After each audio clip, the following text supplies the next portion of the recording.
cashier in one of his gambling joints. One of these guys they actually, in effect, tortured by putting him in a jail cell with cockroaches because he had a morbid fear of insects, and they finally got him to fess up that way. Shumway and Reese know that once they testify against Capone, they're as good as dead. But in a forerunner of today's witness protection program, the Secret Six pay for Reese and Shumway to go into hiding. With Reese and Shumway's grand jury testimony, George Johnson gets an indictment against Al Capone for income tax evasion. The federal case against Capone is poised to enter its final act.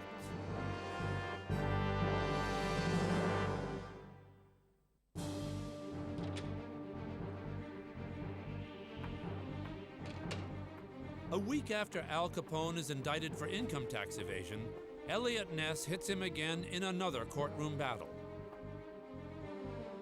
In 3 hours on the stand, Ness gives evidence of Capone's bootlegging, 5,000 violations of the Dry Law Volstead Act. Capone is indicted a second time. Eliot Ness and his group of investigators gathered a great deal of evidence on prohibition violations. They used all the techniques we use today. They did intelligence gathering, talking with informants, a great deal of surveillance. The Untouchables really did have a tremendous impact. The press hails Ness. Little does he know the acclaim will be short-lived.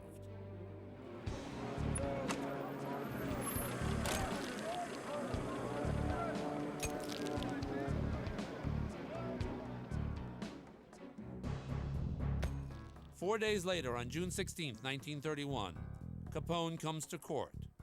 He's prepared to cut a secret deal with U.S. Attorney George Johnson. Capone will plead guilty to the income tax evasion and prohibition charges and serve 2.5 years in prison. Eliot Ness despises the secret deal. I seethed inwardly at what could easily become a shallow victory for the law. Capone thought that if he plea bargained, got a short sentence, he would have been able to wipe the slate clean and then go back to his life of crime when he got out of jail. Of course, things didn't work out that way. Capone gets a shock when he returns to court expecting an easy sentence. The judge throws out the deal and orders him to stand trial. George Johnson calculates he stands a better chance of convicting Al Capone for not paying his taxes than for selling illegal booze. The federal government was smart about this. They realized that there was very little chance that a Chicago jury would convict Al Capone of something as relatively minor as violating the Volstead Act. They did realize, however, that America resented a tax cheat, and that's what it was all about. The tax evasion case was much more winnable. America, in the whole, wanted their alcoholic beverages in that time, and they're not going to put someone in jail that gave it to them. Whereas income tax, that's a whole different story. Ness and his bootlegging evidence are put to one side. His headline-grabbing war against Capone turns out, after all, just to be George Johnson's cleverly designed distraction. For all the effort that Ness and his men put into their work against Al Capone, it had to be very disappointing and frustrating to Eliot that he never got to court on the charges. So Eliot Ness is a mere bystander when, on October 6, 1931, Al Capone is brought to trial. Like the government, Capone knows the jury would convict him, but he isn't worried. When Capone was tried, a common practice in that time was to bribe jury members. They were easy to get to, and it was often an easy way out for everybody concerned. The judge in the Capone case, James J. Wilkerson, discovered that the original Capone jury had been bribed, and so he switched juries at the last minute. The new jury hears evidence from the two key witnesses, bookkeeper Shumway and cashier Reese. Ness is never called to the stand. On October 17th, the jury finds Capone guilty of income tax evasion, and Judge Wilkerson sentences him to 11 years in prison. Capone's conviction was a turning point in American law enforcement history and demonstrated, as if any proof was needed at that point, how ineffective local law enforcement could be and how effective a federal centralized law enforcement authority could be at that time. The legend is that Eliot Ness brought down Al Capone, but in truth, Ness was just a bit player in the drama. Eliot Ness's role in the apprehension of Al Capone is tremendously exaggerated by history and legend. In reality, Eliot Ness's role was insignificant. So who does deserve the credit for bringing down Capone? It's not Eliot Ness. It's probably two men. It's the U.S. Attorney, George E.Q. Johnson, and the IRS investigator, Frank Wilson, who was actually the point man putting together the case for Capone. They were unspectacular, they were dull by contemporary standards, but they were the ones who did the job. No one man deserves the credit for the conviction of Al Capone. That would be ludicrous to say. But there were leaders, as there is in society, and my father was the United States Attorney who headed up the entire federal government in the Northern District of Illinois. He led the group. Of all people responsible for the conviction of Al Capone, he's it. In his memoir, Ness wrote that he and his Untouchables escorted Capone from jail and put him on board the train for the Atlanta Federal Penitentiary. But there is no proof this ever happened. Like much of the story of Eliot Ness, we're left trying to separate fact from fiction. Al Capone stays behind bars for 8 years. When released in 1939, he's a shadow of his former self, ravaged by syphilis. He lives out his days in Miami and dies in 1947. Yet he did make one last trip to Chicago. He is buried in the city's Mount Carmel Cemetery. He remains the most famous gangster in American history.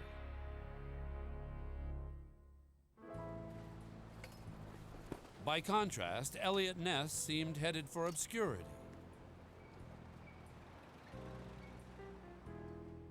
If not for a chance encounter 25 years after his heyday in, of all places, a New York hotel bar, the world would have forgotten all about the brewery-busting lawman.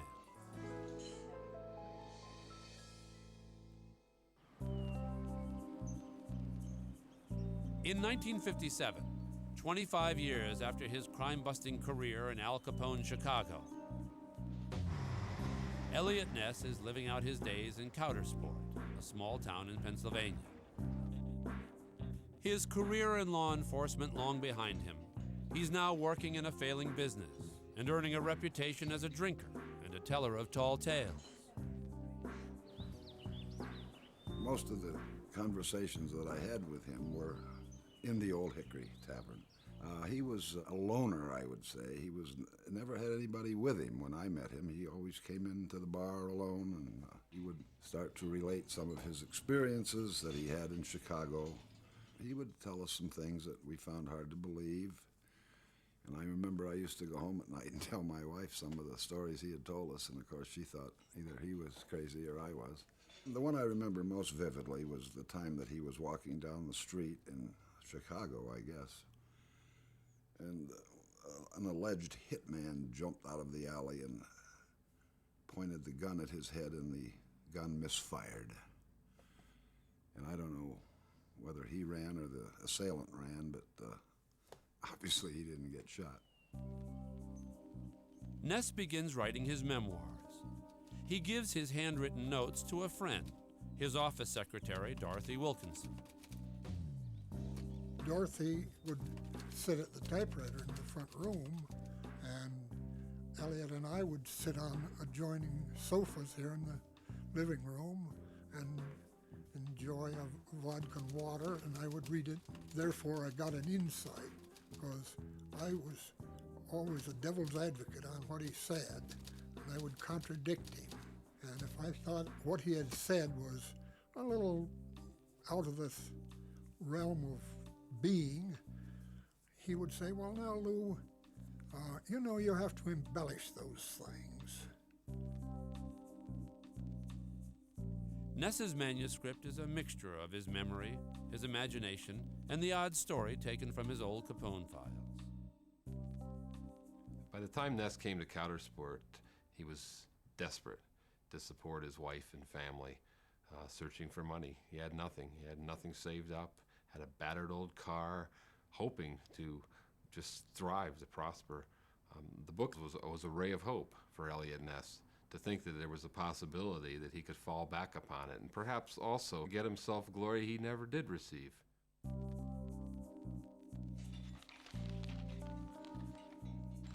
Ness shows his memoir to a reporter he meets in New York. Oscar Fraley is enthralled and comes to Countersport to help Ness with a second draft. Ness was feeding Fraley different lines from his scattered memories, and Fraley was filling in the blanks, trying to make it marketable. It became the story of the Untouchables. Exaggerations, distortions, embellishments. There were grains of truth, but to make a good seller, Oscar Fraley knew what he had to do. I think Ness was a conspirator in this creation of the myth, the legend. He had motivations for it. He needed the money. In April 1957, Fraley sends Ness a publisher's advance of $1,000 and the final version of the book. Ness approves the draft. On Thursday, May 16th, a muggy day, Ness came home from work.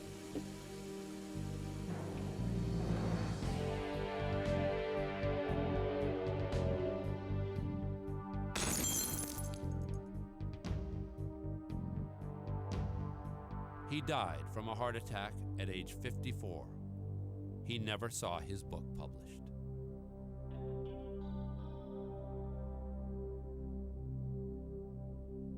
If the book had come out and stayed as the book The Untouchables, today we wouldn't be talking about it, because that would have been in the heap of books that have seen their day, and short day at that, and disappeared. It wasn't the book that captured the imagination. Hollywood liked what it read. The swashbuckling tale of machine-gun-toting heroes taking on the arch-villain Al Capone would make great TV. 7 men who dared to challenge an evil empire riddled with vice. Federal race, there we are. Desilu Productions made 119 episodes of The Untouchables, starring Robert Stack as Eliot Ness. The federal agent who couldn't be bribed. Come on, tell me how much you want. Not a cent. I never read his book, because I was never interested in it. But I saw The Untouchables, and God Almighty, there wasn't 2% truth in it. Well, how big? 7 or 8 guys. And that's what's gonna happen to Ness. Yet the story of The Untouchables was so appealing that Hollywood returned to it again and again. In 1987, a feature starring Kevin Costner as Eliot Ness, and in 1994, an all-new TV series. It was most vexatious to see history perverted. Had my father been living, I think he would have been disgusted and disappointed. To have such deceit, such untruths announced to the world that he, one person, Eliot Ness, broke up the organized crime headed by Al Capone is just nauseating.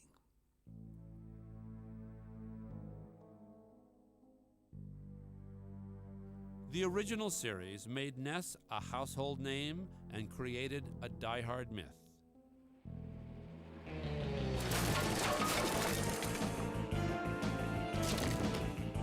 There was an Untouchables, and he did organize it, and they did go around raiding